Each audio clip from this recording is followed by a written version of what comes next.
This is going to be a pretty bad month, I think, for Disney. Theatrically, with Elio's release, and then on Disney Plus with Ironheart's release, which looks like this.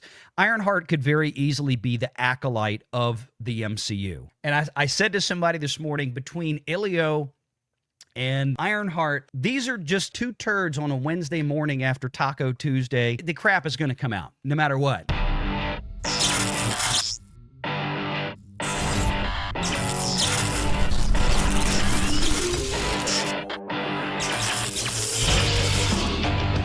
Renegade Online.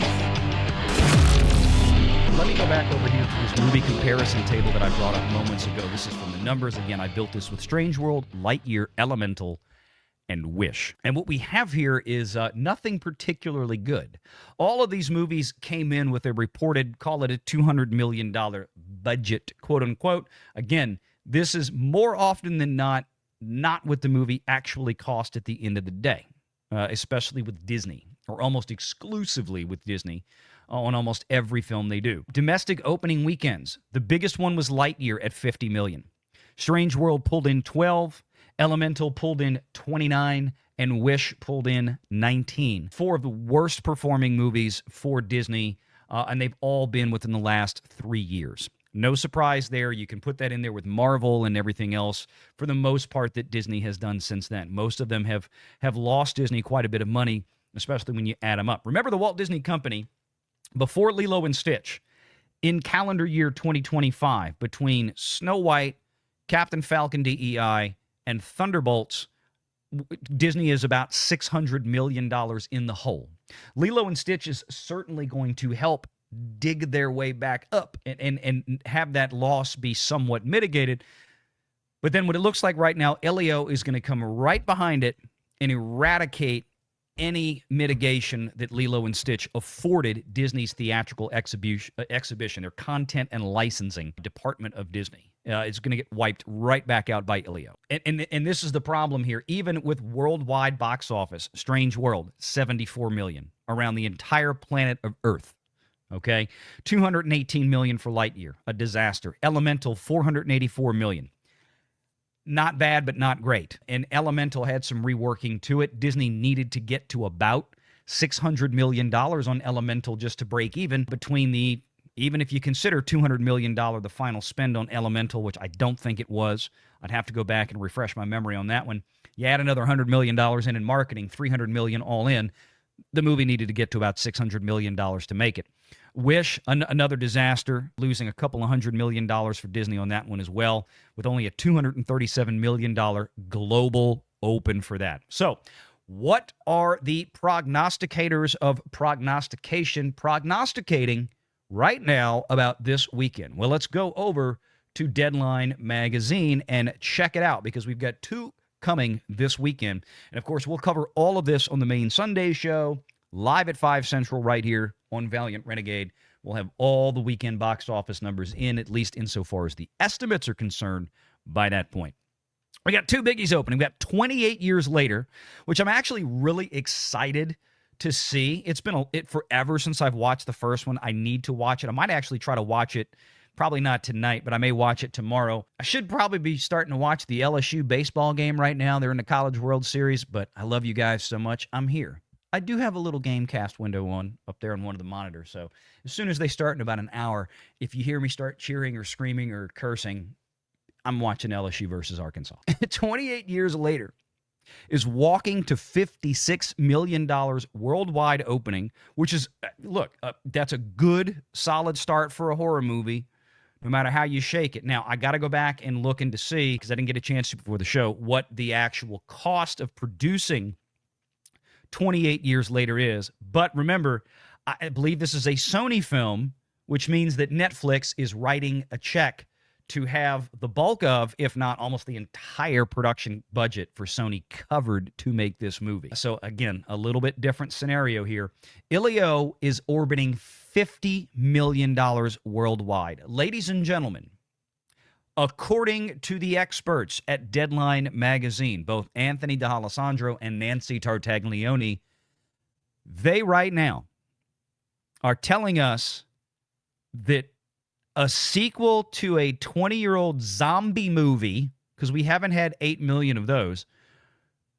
A 20-something-year-old zombie movie is going to outgross with $56 million around the entire planet of Earth a $300 million Disney Pixar major blockbuster budget, major summer animated family film. Damn. That's harsh, but it's probably true. This is going to be an absolute epic disaster for Disney. Yet another one in a long line of disaster. Let's go through this. Sony and Danny Boyle's post-apocalyptic infected dead people revival 28 years later opens on Friday, along with Disney Pixar's original sci-fi Elio, which are looking at a global start of $56 and $50 million respectively. Global. Together with Universal DreamWorks Animation's How to Train Your Dragon, which is expected to hold the #1 position with a $40 million second weekend. Again, a major $300 million Disney Pixar original film is going to not only lose to the zombie movie, but it's going to lose to How to Train Your Dragon, who they're only expecting to pull in $40 million in its second weekend. This is humiliating. It's going to be, Elio is going to open, it might, third place is what we're talking about here for a major Disney animated Pixar family film. I can't say it enough. This is just, it goes to show you what happens when you, as a company, self-destruct as much as you do, and the bad products that you keep putting out. It doesn't matter even when you put out good products anymore, unless there's something special like Inside Out 2 that had a built-in big following, and they delivered on it. That was the rare win in 5 years for Pixar, 6 years for Pixar. And then, again, Deadpool and Wolverine, which for obvious reasons, people went to go see that for Ryan Reynolds and Hugh Jackman and the characters they were playing. Didn't give a damn about Marvel. Just wanted to see those two. But this is where we're at. 3 movies look around to make $90 million domestically. Broken out, they believe, $28 to $30 million for 28 years later. So about $10 million behind How to Train Your Dragon's second weekend, and $20 million for Elio. So right now they're saying $20 million domestically for Elio and $30 million international. Yeeks. Okay, that's really, really bad. And they go into talk about this is a different era from Inside Out 2, clearly. 28 years later was a major win for Sony in its auction, is an elevated horror film, arguably older skewing than Final Destination Bloodlines, which pulled in 67% 18 to 34-year-olds. Fans have emailed us urging us to report that the Boyle-directed third installment of 28 Days Later and 28 Weeks Later has a shot at a $50 million opening, but the pre-sales show no such indication. Now, they're talking about a domestic $50 million opening weekend. Look, horror movies are kind of funny. It's a lot of walk-up traffic.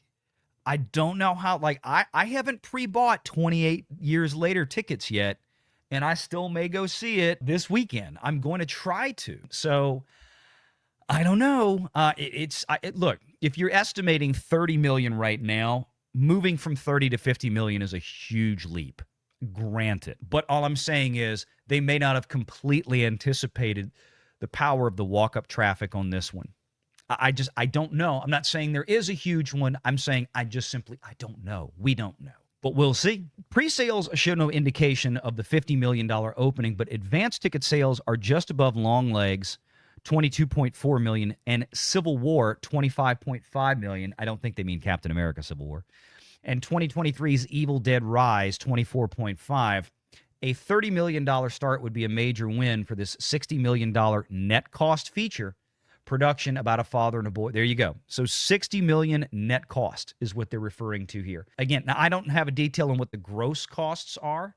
Let's check the numbers or see if there's any update on that one. Because again, it seems like with net cost, what Deadline is kind of figuring in here, they're figuring in maybe what Sony got in terms of Netflix money or things of that nature. Let's see. May 20th, 2020. Well, clearly it's not May 20th.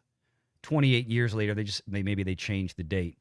Do we have any? No, I don't think they processed any information on that. We may get it. Well, it says 60 million right there. There we go. Production budget 60. So there you have it. We'll see what happens with this. But Elio is looking like it is going to be a giant problem. And look, here's the funny part with this. And we have a guest joining us. I'm going to let him tell you all about it. But let me bring this up real quick. Here's the thing with Elio.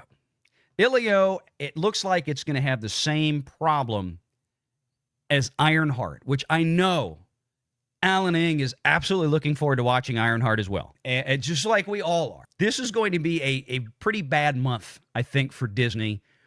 Theatrically, with Elio's release, and then on Disney Plus with Ironheart's release, which looks like this Ironheart could very easily be the acolyte of the MCU, where it may get a higher amount of viewership than we anticipate just based on the fact that people seem to want to clown on this sucker. And I said to somebody this morning, between Elio and Ironheart, these are just two turds on a Wednesday morning after Taco Tuesday. The crap is going to come out, no matter what. Make sure you're subscribed to Valiant Renegade and join us every Sunday at 6 p.m. Eastern for the live show.